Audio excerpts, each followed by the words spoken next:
झारखंड में जेपीएससी और जेएसएससी परीक्षाओं को लेकर सियासत तेज हो गई है।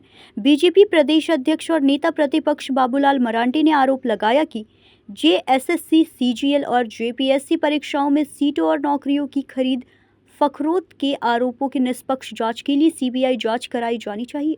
उन्होंने कहा कि भारतीय जनता पार्टी शुरू से ही छात्रों के आंदोलन के साथ खड़ी रही है और दिसंबर 2024 के विधानसभा शीतकालीन सत्र में भी इस मामले की सीबीआई जांच की मांग उठाई थी।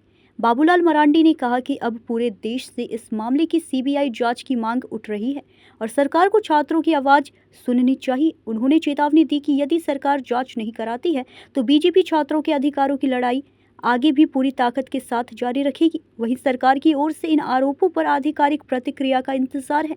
बहाली की अभी चर्चाएं हुई, लेकिन मैं इतना कहूंगा कि उस बहाली की चर्चा से लगता तो बहुत प्रसन्नता होती है कि हाँ इतनी लोगों की बहाली हो जाएगी। लगभग 97 लाख है, 97,000 ऐसा कुछ, लगभग 1 लाख की संख्या है। लेकिन पिछले दिनों जो बहालियां हुई है, पिछले दिनों जो जेएसएससी से सीजीएल का जो रिजल्ट आया है, जिस समय से लड़के एग्जाम लिखे उस समय से लड़के लोग विरोध कर रहे हैं। आज भी लड़का सड़क पर है और उन लोगों के पास सबूत है। अगर आप कह रहे हैं कहीं कोई गड़बड़ी नहीं हुआ है तो आप फिर जांच से क्यों भाग रहे हैं? आप सीबीआई को ऑर्डर कर दी, जांच के लिए आप अग्रसरित कर दीजिए ताकि दूध का दूध पानी का पानी हो जाएगा। इस प्रकार से सीजीएल के एग्जाम को कंडक्ट किया गया और जानकारी मिली है बंगाल की कोई कंपनी, सरकार के कोई कंसर्न की कंपनी से शायद एग्जाम लिया है।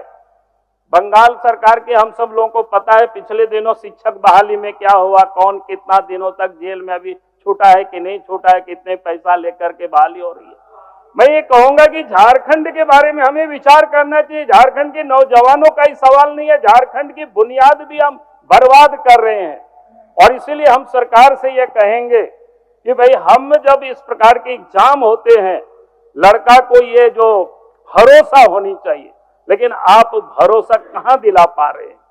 इसलिए मैंने ये कहा ये बड़ा गंभीर मामला है अध्यक्ष महोदय, ये कोई छोटा मोटा मामला नहीं है।